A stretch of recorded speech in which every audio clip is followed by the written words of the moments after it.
Assalamu alaikum dear student. Today inshallah we will discuss our lecture number 23. जैसे कि last lecture में हमने chapter number 12 अपना complete कर लिया था इन ऑल एस्पेक्ट, तो अब इंशाल्लाह हम अपने चैप्टर नंबर 12 का आई कैप का क्वेश्चन बैंक डिस्कस करते हैं। ठीक है, तो अब मैं उम्मीद करूँगा आप सबके पास अब इस वक्त आई कैप का क्वेश्चन बैंक होगा। ठीक है, अपने सामने रखे तो वन बाय वन हम इंशाल्लाह क्वेश्चन डिस्कस करते हैं। ठीक है,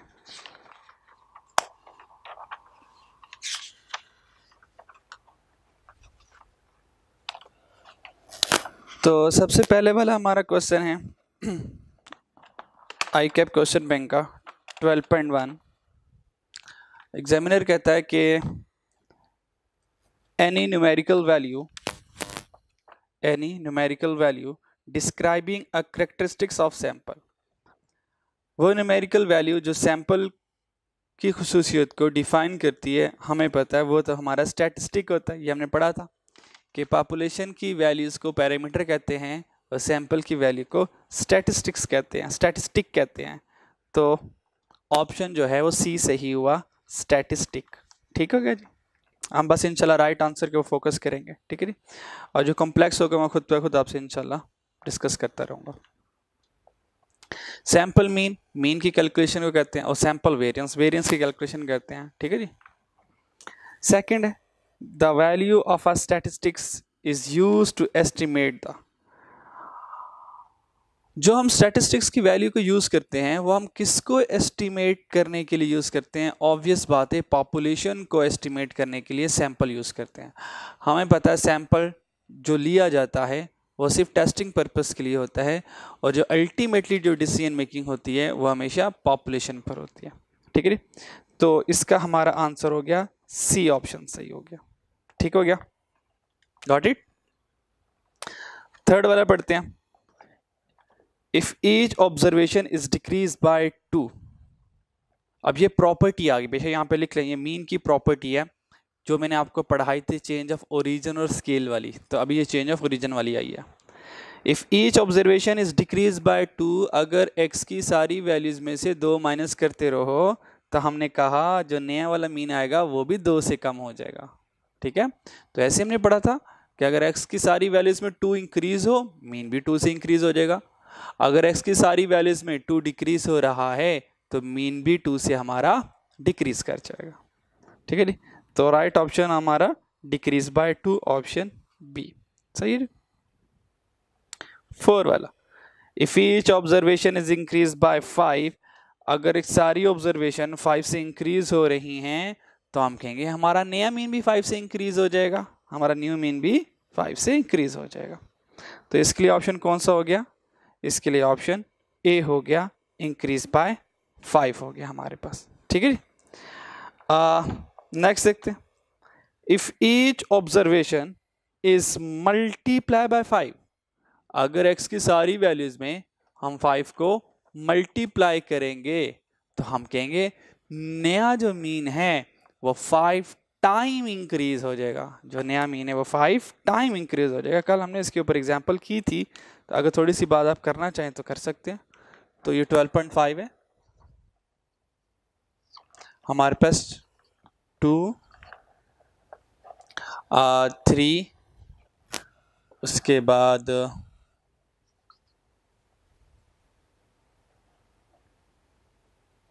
4 है। ठीक है, हमने कहा इसका मीन क्या आया?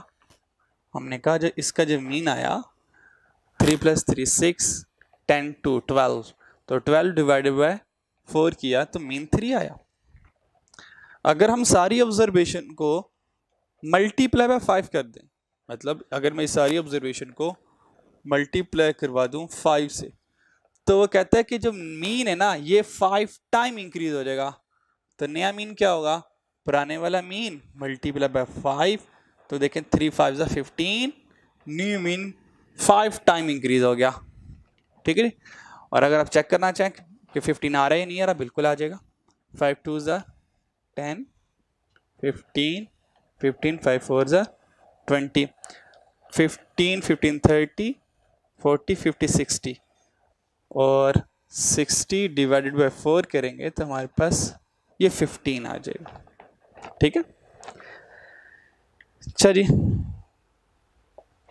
नेक्स्ट देखते हैं हम। कहता है if each observation is divided by 10, अगर सारी ऑब्जर्वेशन को डिवाइड करते हैं 10 से, जब मल्टीप्लाई होगा तो इंक्रीज बाय टाइम होगा। मल्टीप्लाई टाइम्स को इंडिकेट कर, टाइम्स मीन मल्टीप्लिकेशन, तो मल्टीप्लिकेशन में इंक्रीज टाइम होगा, डिवीजन में डिक्रीज टाइम होगा। तो वो कह रहा है अगर if each observation is divided by 10, अगर सारी ऑब्जर्वेशन को 10 से डिवाइड करेंगे तो हम कहेंगे जो हमारा नया मीन है वो भी 10 से 10 टाइम डिक्रीज कर जाएगा। ठीक है जी। 7 वाला, the middle most value of arranged, arranged ये वर्ड अरेंज्ड है, इसको अंडरलाइन करें। देखें सेट को अरेंज सिर्फ एक केस में किया जाता है, वो है मीडियन के केस में। हालांकि मिडल मोस्ट वैल्यू हो सकता है कि सम टाइम मीन आ जाए, सम टाइम मोड आ जाए, हो सकता है, पॉसिबिलिटी है, लेकिन ना मीन को अरेंज किया जाता है ना मोड को अरेंज किया जाता है। ठीक है, while calculating median we should firstly arrange data into ascending order या descending order। ठीक है, तो अरेंज सेट का मिडल वैल्यू तो हमें पता है, ये तो हमारा मीडियन होता है, तो ऑप्शन बी सही हो गया हमारा, सही होगा जी। 8 वाला देखते हैं। As a result of recent nuclear bomb explosion we can expect, हाँ कहते हैं कि रिसेंटली न्यूक्लियर बॉम्ब एक्सप्लोजन हुआ, उसके नतीजे में हमने देखा और हम ये एक्सपेक्ट कर सकते हैं that prices of all commodities will go up. हमने कहा ये तो जंग वाली सिचुएशन बन रही है, लोगों के पास, लोगों को तो जानने को खतरा है, तो लोगों के कारोबार भी बंद होने की तरफ जा रहे हैं, तो लग रहा है कि प्राइसेस जो हैं वो हमारी इंक्रीज कर जाएंगी। अब देखें कोई न्यूमेरिकल डाटा नहीं है, हम एक प्रिडिक्शन कर रहे हैं, हम डिसीजन ले रहे हैं, और आपको पता है जो डिसीजन है वो इन्फ्रेंशियल स्टैटिस्टिक्स का पार्ट बनता है। ठीक है, तो इसकी ऑप्शन बी इन्फ्रेंशियल स्टैटिस्टिक। ठीक है जी। 9 वाला देखते हैं। At least 10% of firing incident reported by the police were fictitious. उसने कहा कि जो पुलिस को फायरिंग के जो रिपोर्ट केस हुए वो 10% तो झूठे थे, वो फेक थे। द अबव स्टेटमेंट इज, अब देखें यहाँ पर एक फिगर आ रही है, फैक्ट एंड फिगर्स आ रही है, यानी कि कलेक्शन ऑफ ऑब्जर्वेशन आ रही है और रिकॉर्डिंग ऑफ ऑब्जर्वेशन आ रही है। 10% जो है, तो यहाँ पे कोई डिसीजन नहीं लिया, वो सिंपल ये बता रहा है कि 10% जो केस हुए वो झूठे थे, तो यहाँ पे 10% एज अ डाटा आ रहा है, कोई डिसीजन मेकिंग नहीं आ रही, कोई कंक्लूजन नहीं आ रहा, तो इसलिए ये हमारा बनेगा डिस्क्रिप्टिव स्टैटिस्टिक। और ये कोई 100% रूल नहीं है, लेकिन सिंपल सा रूल मैं आपको ये बता दूं कि अगर नॉर्मली डाटा में वैल्यूज़ आ रही हैं, डाटा की वैल्यूज न्यूमेरिकल वैल्यूज़ आ रही हैं, वो नॉर्मली डिस्क्रिप्टिव डाटा को, डिस्क्रिप्टिव स्टैटिस्टिक्स को डिस्क्राइब कर रही होती हैं। और अगर स्टेटमेंट में कोई न्यूमेरिकल वैल्यू नहीं आ रही, जैसे कंक्लूजन आ रहा है, जैसे एक्सपेक्टेशन आ रही है, जैसे एनालिसिस आ रहा है, तो वो normally go for inferential statistics होता है। 12.10 देखते हैं। 12.10 में वो कहता है कि of all patient who receive this particular type of drug at local clinic 60% later develop significant side effect. उसने कहा कि लोकल क्लिनिक से जिन जिन लोगों ने ये मेडिसिन खरीदी है, बाद में पता चला 60% लोगों को उस मेडिसिन के यूजेज से साइड इफेक्ट हो गया।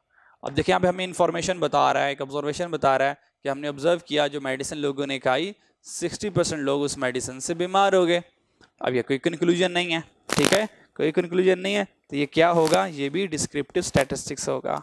ठीक है जी, इसकी ऑप्शन क्या आ जाएगी, ऑप्शन ए आ जाएगी। ठीक है जी। इसमें इन्फ्रेंशियल स्टैटिस्टिक्स का बी पार्ट तो हो नहीं सकता, not a statistical statement. Statistical statement का मतलब है इस पे स्टैट लग ही नहीं सकती। हाँ बिल्कुल नहीं लग सकती, अगर ये मैथ की कोई इक्वेशन होती, जैसे कि 2x + y = 5 और 3x + 2 = 10, तो ये मैथ की इक्वेशन है, इस पे स्टैटिस्टिकल स्टेटमेंट है ही नहीं है ये तो स्टैटिस्टिकल स्टेटमेंट में हमेशा नॉर्मली कुछ ना कुछ ऑब्जर्वेशन, कैलकुलेशन, डिसीजन एनालिसिस होते हैं। 11 देखते हैं। As a result of recent conflict, most people are in favor of producing nuclear weapon. कहता है कि कुछ अरसे से मुमालिक के दरमियान आपस में काफ़ी झगड़े चल रहे हैं, तो लोगों ने कहा भाई न्यूक्लियर वेपन बनाना शुरू कर दो, क्या पता जंग लग जाए। ठीक है, अब देखें यहाँ पे कोई वैल्यू नहीं आ रही, कोई फैक्ट एंड फिगर नहीं आ रहा, एक एनालिसिस आ रहा है, एक डिसीजन आ रहा है कि रीसेंट कन्फ्लिक्ट की वजह से बहुत सारे लोग न्यूक्लियर वेपन की फेवर में आ गए। उनका डिसीजन ये था, उनका एनालिसिस ये था कि भाई हो सकता है वॉर लग जाए, तो न्यूक्लियर वेपन होना चाहिए ताकि हमारा मुल्क हिफाजत में रहे। ठीक है जी, हमें पता है भाई मुल्क की तो हिफाजत करने वाला हमारे अल्लाह ही हैं। ठीक है जी, तो बिल्कुल असबाब होने चाहिए, लेकिन इंशाल्लाह बीइंग अ मुस्लिम तो हमारा तो यकीन अल्लाह पर है, कोई मसला नहीं। अल्लाह चाहेंगे तो न्यूक्लियर वेपन चलेगा, ठीक है, अल्लाह नहीं चाहेंगे तो इंशाल्लाह न्यूक्लियर वेपन होते हुए भी उसे नहीं चलना। ठीक है जी, नेक्स्ट देखते हैं 12 वाला। A survey of consumer indicate that more than 50%, अब फिर फैक्ट एंड फिगर्स आ गए, more than 50% consumer use brand ए। हमने सर्वे किया, हमने ऑब्जर्वेशन, हमने कहा ना इंफॉर्मेशन कलेक्ट कैसे करते हैं, डाटा कैसे कलेक्ट करते हैं, हमने कहा information which is collected by performing different activities, different सर्वे।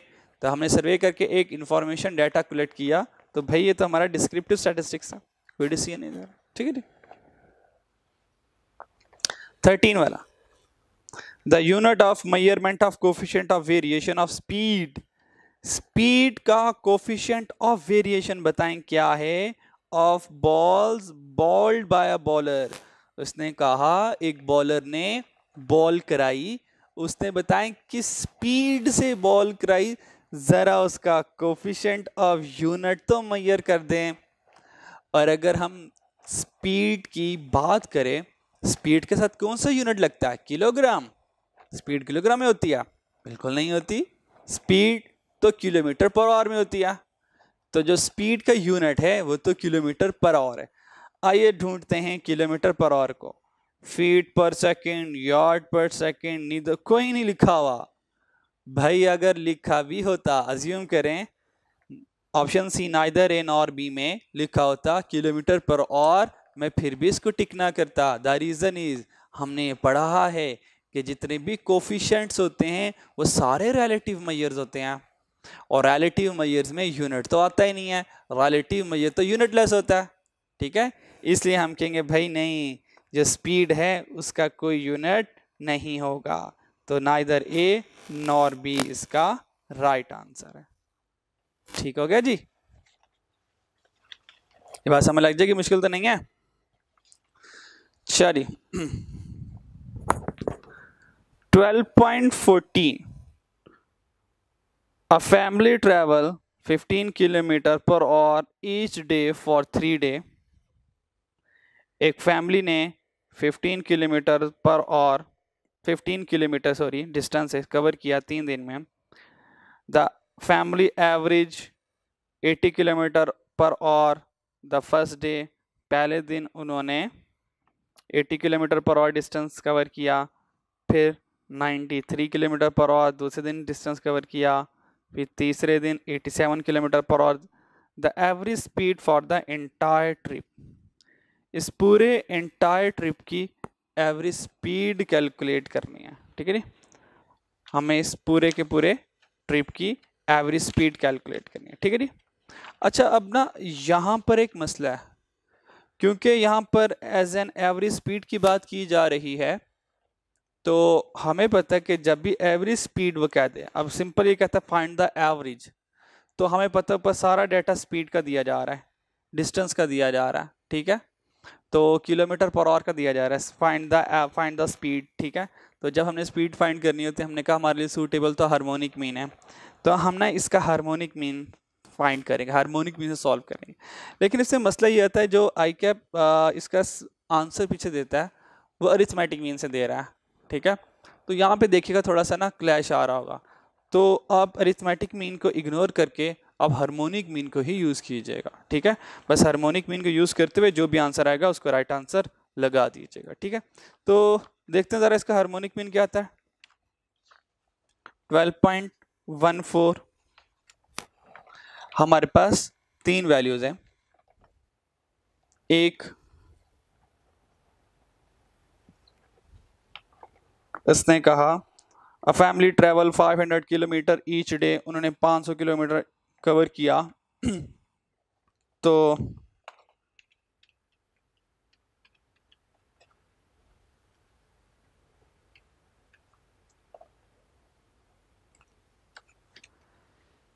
तीन family average 80 kilometre per hour the first day, average speed पहले दिन 80 किलोमीटर पर आवर स्पीड रही उनकी। ठीक है, जो स्पीड थी हमारे पास तीन तरह की है। तो पहले दिन जो है, जो डे 1 थी, वो एक 80 किलोमीटर पर आवर है, और दूसरी हमारे पास 93 किलोमीटर पर आवर है, और तीसरी हमारी 87 किलोमीटर पर आवर है। ठीक है जी, मुझे इसका एवरेज फाइंड करना है, तो हार्मोनिक मीन वाला फार्मूला यूज करेंगे। 1 2 3 फार्मूला होता है n summation 1 by x। n कितना है, 3 वैल्यूज है, 3 आ जाएगा, और 1 by 80 plus 1 by 93 plus 1 by 87। तो देखते हैं इसका आंसर क्या आता है।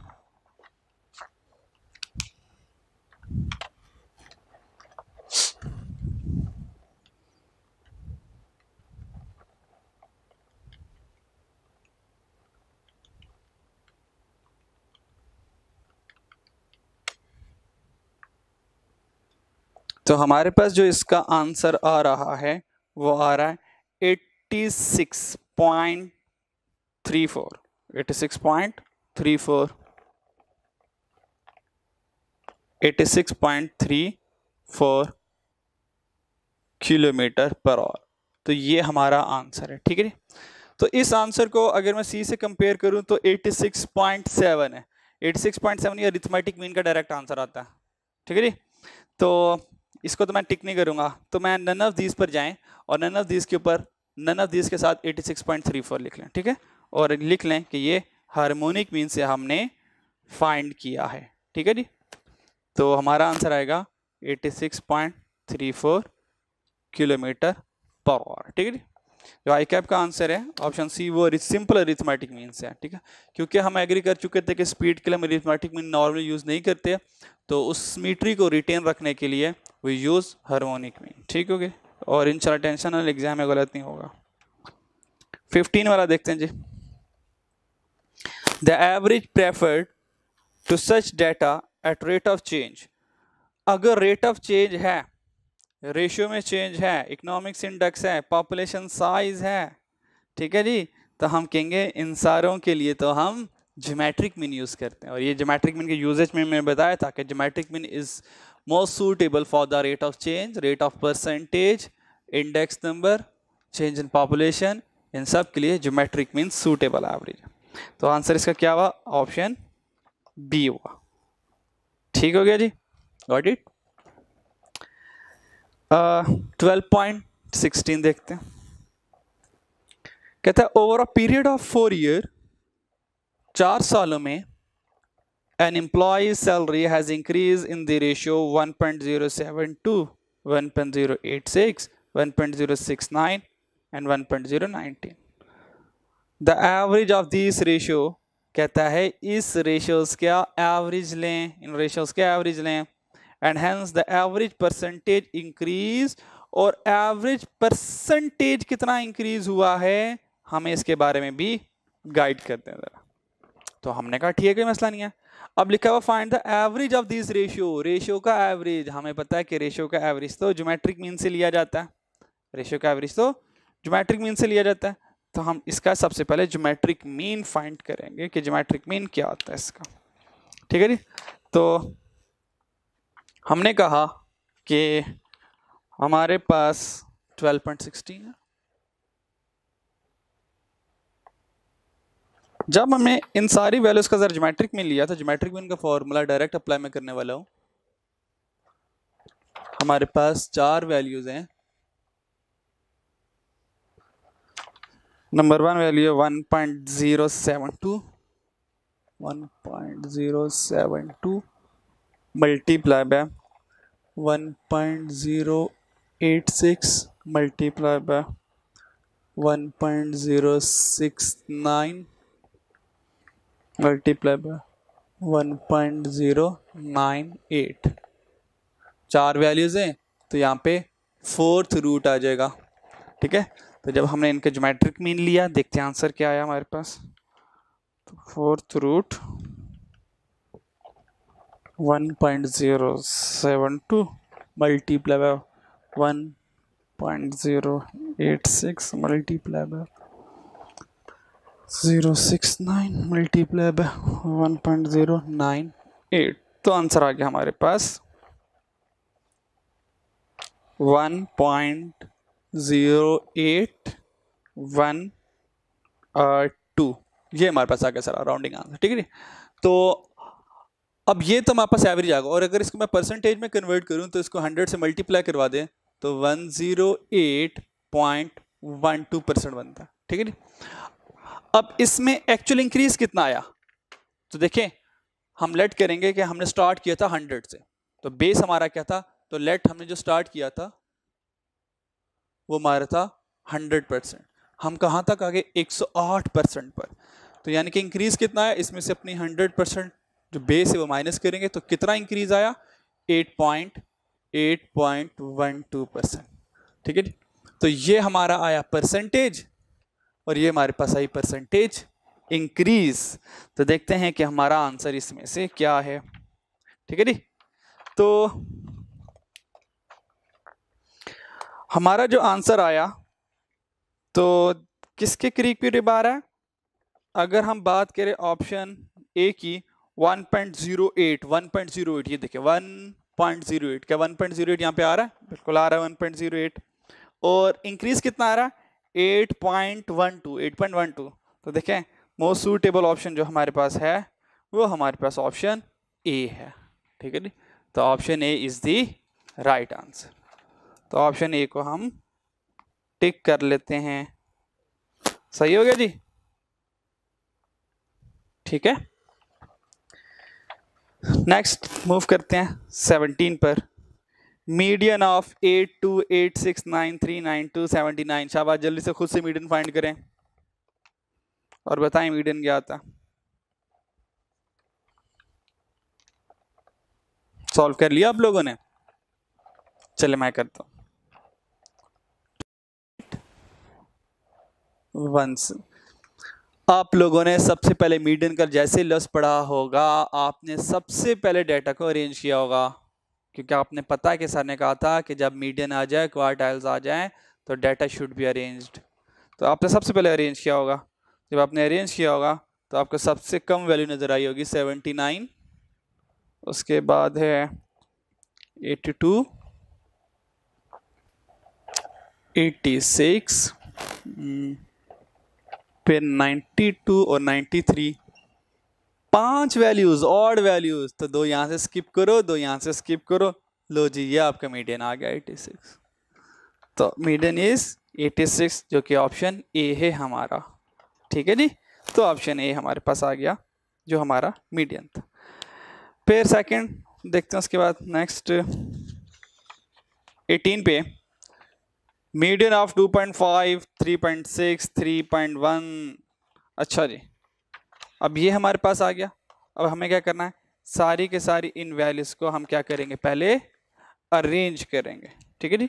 क्योंकि हमारे पास जब मीडियन आ जाए तो हमने एग्री किया हुआ है कि जैसे ही मीडियन आएगा हम सबसे पहले अपनी वैल्यूज को अरेंज करेंगे। जब हमने अरेंज कर लिया उसके बाद देखेंगे कि भाई ये इवन है या ऑड है, और उसके अकॉर्डिंग हम अपना मीडियन फाइंड कर लेंगे। तो लेट्स कैलकुलेट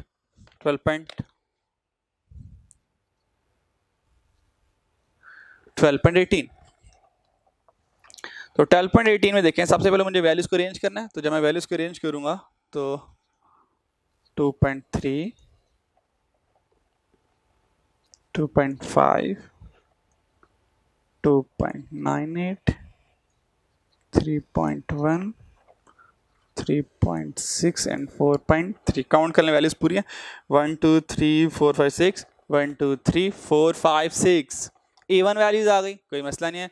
अगर इवन वैल्यूज आ जाए आपको पता है कि मिडल टू वैल्यूज का एवरेज ले लो, मिडल टू वैल्यूज का एवरेज ले लो।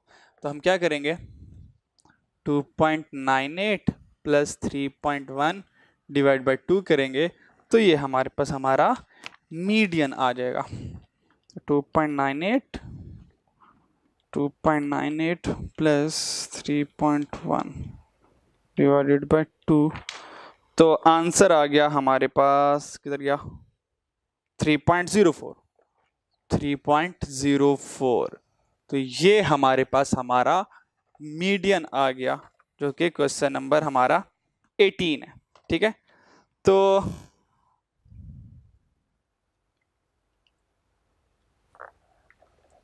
हमारे पास हमारा मीडियन क्या आया 2.98 प्लस 3.1 डिवाइडेड बाई 2 3.04। तो देखें 3.04 कहीं पर आ रहा है, तो 3.04 हमारे पास कहीं नहीं आ रहा। 2.9 एक वैल्यू थोड़ी सी यहाँ पे कुछ ना कुछ गड़बड़ हुई है। ये 2.98 नहीं है, ये 2.9 है, ये 2.9 है, और यहाँ से ये भी 2.9 है। और अगर ये 2.9 आता है तो यहाँ से आंसर आता है, इन दोनों को जमा करें 6 डिवाइड बाई 2, तो आंसर आता है एग्जैक्ट 3। तो देखें एग्जैक्ट 3 आंसर क्या आ रहा है ऑप्शन सी में, तो ऑप्शन सी हमारी इज द राइट आंसर। तो option C is the right answer है। ठीक है, उसके बाद देखते हैं नेक्स्ट वैल्यूज हमारा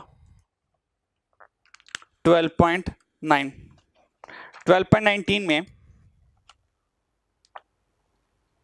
तो हमने देखा कि the value which occur most और the value with the greatest frequency is called. हमने कहा ऐसी वैल्यू जो मोस्ट अकर होती है और उसकी ग्रेटर फ्रीक्वेंसी के ऊपर उसकी एवरेज आती है, हमने कहा ये तो मॉड है, क्योंकि मॉड मोस्ट रिपीटेड होता है और इसके जो डिस्क्रीट में जो इसका एवरेज आता है वो हाईएस्ट फ्रीक्वेंसी पर आता है। तो ऑप्शन इज मॉड। ठीक है जी, तो 19 का हमारा आंसर आ गया मॉड। 20 देखते हैं मॉड ऑफ 2.5 3.6 3.1 4.3 2.9 2.3। हमने कहा इसमें से कौन सा मोस्ट रिपीटेड वैल्यू है, तो देखिए कोई भी मोस्ट रिपीटेड वैल्यू नहीं है, तो हम कहेंगे कि mode doesn't exist, option C कि मॉड एग्जिस्ट करता ही नहीं है इस वैल्यू से। सही हो गया। 21 देखते हैं the real dash of the mean is that it may be affected by extreme value. हमने कहा ये तो मीन का डिसएडवांटेज है कि मीन तो एक्सट्रीम वैल्यू से अफेक्ट कर जाती है। ठीक है जी, एडवांटेज थोड़ी है। ठीक है जी, तो ये मीन का डिसएडवांटेज है, तो 21 का ऑप्शन बी डिसएडवांटेज। चलिए 22 the median is blank by extreme value and gives a true average. हमने कहा the median is not influenced by, the median is not affected by extreme value, कि median extreme value से affect नहीं करती। तो median के लिए option कौन सा हो गया, ऑप्शन ए। ठीक है, हमें पता है, हमने प्रॉपर्टी पढ़ी थी कि जो मीन है वो एक्सट्रीम वैल्यू से अफेक्ट करता है, जबकि मीडियन नहीं करता, मॉड भी नहीं करता। ठीक है जी, फिर 12.23 It is the only average that can be used for qualitative as well as quantitative data। कौन सा ऐसा वाहिद एवरेज है जो क्वालिटी को भी बताता है, क्वांटिटी का एवरेज भी बताता है। देखें ना, जितने भी एवरेज हैं सारे के सारे क्वांटिटी के एवरेज बताते हैं, यानी कि उनको कोई भी वैल्यूज बता दो वो उन वैल्यूज का, जैसे कि अरिथमेटिक में उनको 4 वैल्यूज बता दो, चारों को जमा करेगा 4 पे डिवाइड कर देगा। मीडियन चारों को पहले अरेंज करेगा फिर एवरेज बता देगा। मॉड ऐसा एवरेज है जो आपको क्वांटिटेटिव यानी कि न्यूमेरिकल वैल्यूज का भी एवरेज बताएगा, क्वालिटेटिव का भी एवरेज बता देगा। ठीक है जी, अब क्वालिटेटिव का एवरेज कैसे बताएगा, फॉर एग्जांपल एक गारमेंट फैक्ट्री है, उसने 5 तरह की शर्ट्स बनाई। ठीक है जी, 5 तरह की शर्ट बनाई सैंपल बेस पर। वो ये जानना चाहता है कि भाई इनमें से ना कौन सी शर्ट मेरी अच्छी है और कौन सी शर्ट मेरी ना कंज्यूमर को पसंद आने वाली है, ताकि उस बेस के ऊपर ना मैं बल्क में प्रोडक्शन स्टार्ट करूं। ऐसा ना हो कि मैं सारी की सारी शर्ट्स की हैवी प्रोडक्शन कर लूं और इतनी शर्ट तो मेरी सेल ही ना, लोगों को पसंद ही ना है मेरी शर्ट्स। तो उसने क्या किया, मेन दुकानों पर जहाँ पे कस्टमर का ज़्यादा आना था वहाँ पर अपनी शर्ट के पाँचों शर्ट के सैंपल रखवा दिए। उसको कहा भाई देखना कि कौन सी शर्ट गाहक खरीदने आ रहा है ज़्यादा, और तुम ज़रा मुझे ना उसका बता देना, ठीक है जी। तो तकरीबन 15 दिन गुजरे। 15 दिन बाद फैक्ट्री वाला बंदा दोबारा गया दुकानों पर। उसने कहा कि भाई हाँ बताओ कि कौन सी शर्ट ज़्यादा सेल हुई। तो 5 शर्ट थी, कोई भी डिफरेंट। उसने कहा सर ये जो नेवी ब्लू कलर थी और उसके साथ थोड़ी सी वाइट लाइन सी शर्ट में, ये ग्राहक को बहुत पसंद आई। मतलब मैं उनके सामने 5 शर्ट रखता था तो मैक्सिमम लोगों ने ना वो नीली वाली शर्ट उठाई है, तो नीली वाली शर्ट बड़ी पसंद आई है उनको। अच्छा, उसने कहा अच्छा इसके अलावा कोई शर्ट और पसंद आई हो। तो उसने कहा कि इसके अलावा जो आपकी लाइट ब्राउन सी है और उसके साथ उसके अंदर डॉट्स लगे हुए हैं, और सेकंड नंबर पर लोगों को ये बड़ी पसंद आई है, कि लोगों ने बड़ी पसंद किया। अब देखिए कोई क्वांटिटेटिव डाटा नहीं है, लोगों की चॉइस की बात हो रही है, लोगों की डिज़ायर की बात हो रही है, लाइकनेस डिसलाइक लाइकिंग और डिसलाइकिंग की बात हो रही है। तो देखें ये सारे क्वालिटेटिव डाटा हैं कि लोग किस कलर को पसंद करते हैं, किस स्टफ़ को पसंद करते हैं, ठीक है नी। तो इस बेस पर उसने कहा अच्छा ये जो नीली वाली है ना, मैन्युफैक्चरर का भाई सबसे ज़्यादा ना शर्ट तुमने इसकी मैन्युफैक्चर करनी है। सेकंड नंबर पर जो थोड़ी सी कम नंबर ऑफ शर्ट प्रोड्यूस करनी है वो तुमने ब्राउन करनी है, फिर इस तरह सो ऑन हम, ठीक है जी। तो मोड जो है वो हमें क्या कहता है, क्वांटिटेटिव डाटा का एवरेज तो बताता है, लेकिन साथ साथ में हमें क्वालिटेटिव का भी एवरेज बताता है। तो 23 में हम कहेंगे mode. 24 A car average 20 kilometre पर लीटर ऑन द हाईवे। कहता है एक गाड़ी है, बड़ी जबरदस्त गाड़ी है, 1 लीटर में 20 किलोमीटर तक जाती है, लगता है काफी एफिशिएंट कार है।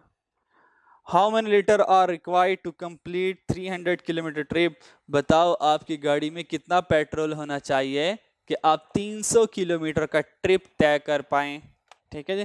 तो देखते हैं, आइए लेट्स कैलकुलेट। तो हमारे पास है 12.24।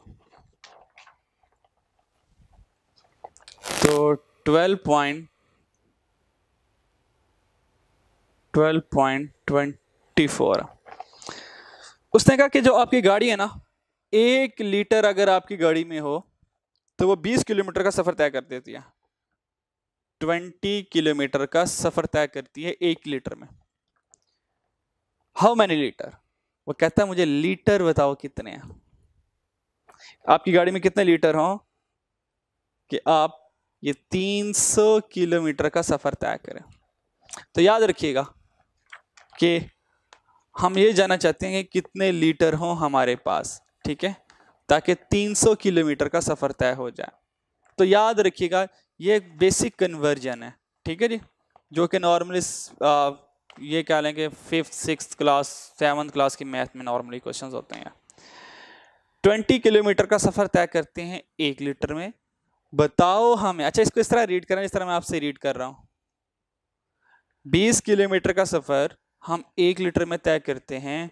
बताओ हमें अगर हम 300 किलोमीटर का सफर तय करना चाहते हैं, हम आज घर से कितना पेट्रोल गाड़ी में डलवा कर चलें। तो देखें मुझे इस 20 किलोमीटर को 300 किलोमीटर में कन्वर्ट करना है, ठीक है। तो ये 20 300 पर कैसे आएगा, सबसे पहले इस 20 को मैं क्या करूंगा 1 पे कन्वर्ट करूंगा, ठीक है। सबसे पहले इस 20 को 1 में कन्वर्ट करूंगा, यानी कि 1 किलोमीटर, अगर मुझे 1 किलोमीटर का सफर तय करना है तो मुझे कितना पेट्रोल डलवाना चाहिए। तो 20 इधर आके डिवाइड हो जाएगा, तो ये मेरे पास 1/20 लीटर, यानी कि अगर मुझे 1 किलोमीटर का सफर तय करना है तो इतना लीटर पेट्रोल डलवाना चाहिए। अब जब ये 1 किलोमीटर आ गया ना, हमेशा याद रखिएगा जिसको भी कन्वर्ट करना है उसको हमेशा 1 पे लेकर आना, और 1 पे कैसे आएगा, दूसरी साइड पर डिवाइड होकर। अब जब ये 1 पर आ गया ना, अब जहां मर्जी ले जाओ। उसने 300 का पूछा, मल्टीप्लाई बाय 300 कर दो। उसने 1000 पूछा, मल्टीप्लाई बाय 1000 कर दो। उसने 50 पूछा, मल्टीप्लाई बाय 50 कर दो। अब यहां से गेम आसान है, ठीक है। उसने कहा 300 किलोमीटर क्या सफर तय करने के लिए कितना पेट्रोल होना चाहिए? तो हमने कहा कोई मसला नहीं है, इसको भी 300 से मल्टीप्लाई करवा देंगे और इसको भी 300 से मल्टीप्लाई करवा देंगे। तो हमने कहा कि 300 किलोमीटर का सफर तय करने के लिए आपके पास पेट्रोल कितना होगा? ये 0 0 से कट गया, ठीक है जी।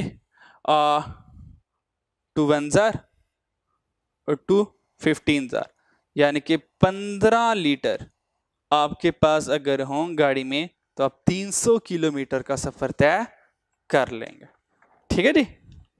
तो 15 कहाँ लिखा हुआ है? हमारी ऑप्शन सी में, ठीक है जी। तो ये ऑप्शन सी में हमारे पास 15 किलोमीटर हमारा लिखा हुआ है, ठीक है जी। तो यहाँ तक आपने सारे के सारे एमसीक्यूज अच्छे तरीके से देख लेने हैं, याद कर लेने हैं और इनकी स्पेशली प्रैक्टिस कर लेने हैं, ठीक है जी। तो नेक्स्ट एमसीक्यूज इंशाल्लाह हम नेक्स्ट वीडियो में डिस्कस करेंगे, ठीक है। तब तक के लिए अल्लाह हाफिज़।